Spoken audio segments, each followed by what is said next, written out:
ETF index mutual funds నేర్చుకుని stock మార్కెట్లో రాణించాలనుకుంటున్నారా? వెంటనే ఈ నెంబర్కి కాల్ చేయండి. అమెరికాలో గ్రీన్ కార్డ్ H1B వీసాలకు సంబంధించి కొత్త గైడ్లైన్స్ని తీసుకొచ్చింది అమెరికా ప్రభుత్వం. జూలై 10వ తేదీ నుంచి ఈ గైడ్లైన్స్ అన్నీ కూడా అమల్లోకి వస్తాయి. ముఖ్యంగా దీనిలో సంతకాలు చేసేటువంటి విషయం అంటే ఎవరైతే అభ్యర్థి ఉంటారో వారు చేసేటువంటి సంతకాలపైన ఎక్కువ ఫోకస్ పెట్టింది అమెరికా ప్రభుత్వం. దీనికి సంబంధించినటువంటి సూచనని US citizenship and immigration services clarity ఇస్తూ ఒక నోటీస్ని రిలీజ్ చేసింది.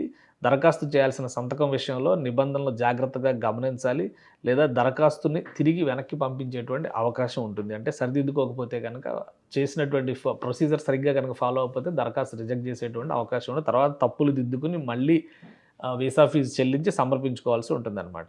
దరఖాస్తులో సంతకం పెట్టాల్సిన చోట టైప్ చేయడం, సంతకం తయారీకి డిజిటల్ టూల్స్ ఉపయోగించడం ఇకపైన కుదరదు. చట్టపరమైన అనుమతి ఉంటే తప్ప అటార్నీ, ఏజెంట్లు దరఖాస్తుదారి తరపున సంతకం చేయకూడదు. సిగ్నేచర్ స్టాంపులు, ఆటో పెన్నులు ఉపయోగించకూడదు.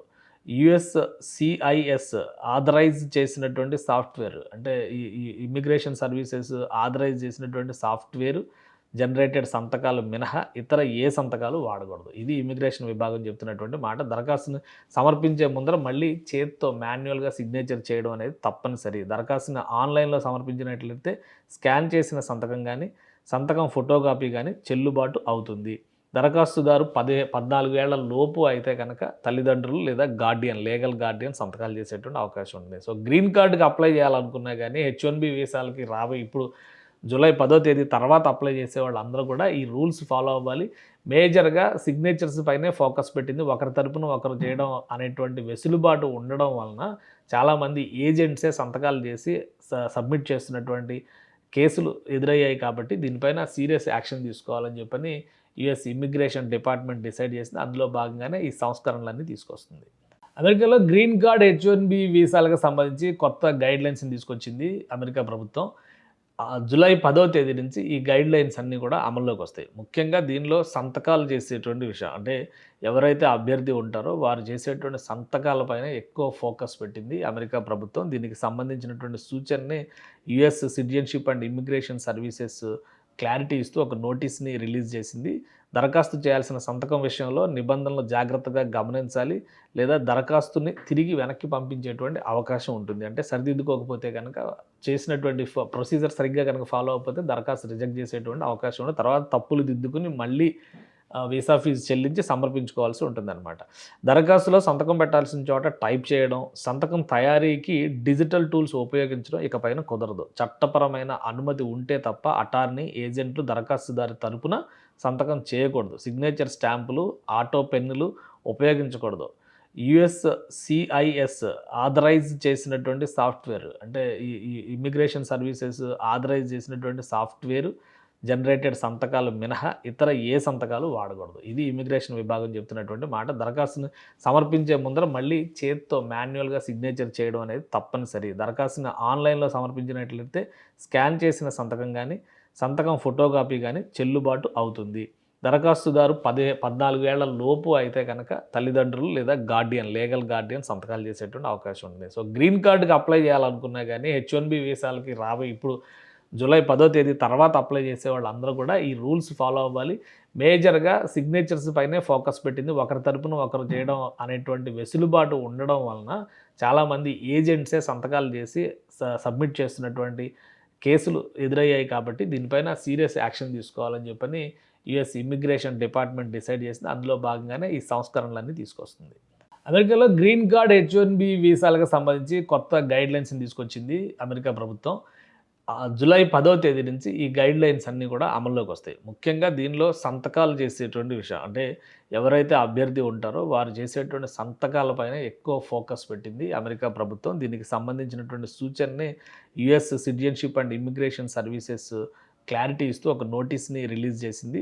దరఖాస్తు చేయాల్సిన సంతకం విషయంలో నిబంధనలు జాగ్రత్తగా గమనించాలి, లేదా దరఖాస్తుని తిరిగి వెనక్కి పంపించేటువంటి అవకాశం ఉంటుంది. అంటే సరిదిద్దుకోకపోతే కనుక చేసినటువంటి ప్రొసీజర్ సరిగ్గా కనుక ఫాలో అవ్వకపోతే దరఖాస్తు రిజెక్ట్ చేసేటువంటి అవకాశం ఉంది. తర్వాత తప్పులు దిద్దుకుని మళ్ళీ వీసా ఫీజు చెల్లించి సమర్పించుకోవాల్సి ఉంటుందన్నమాట.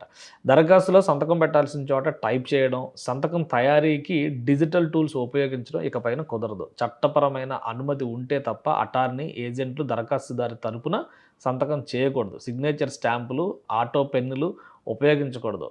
USCIS ఆథరైజ్ చేసినటువంటి సాఫ్ట్వేర్, అంటే ఈ ఇమ్మిగ్రేషన్ సర్వీసెస్ ఆథరైజ్ చేసినటువంటి సాఫ్ట్వేర్ జనరేటెడ్ సంతకాలు మినహా ఇతర ఏ సంతకాలు వాడకూడదు. ఇది ఇమిగ్రేషన్ విభాగం చెప్తున్నటువంటి మాట. దరఖాస్తుని సమర్పించే ముందర మళ్ళీ చేత్తో మాన్యువల్గా సిగ్నేచర్ చేయడం అనేది తప్పనిసరి. దరఖాస్తుని ఆన్లైన్లో సమర్పించినట్లయితే స్కాన్ చేసిన సంతకం కానీ, సంతకం ఫోటోకాపీ కానీ చెల్లుబాటు అవుతుంది.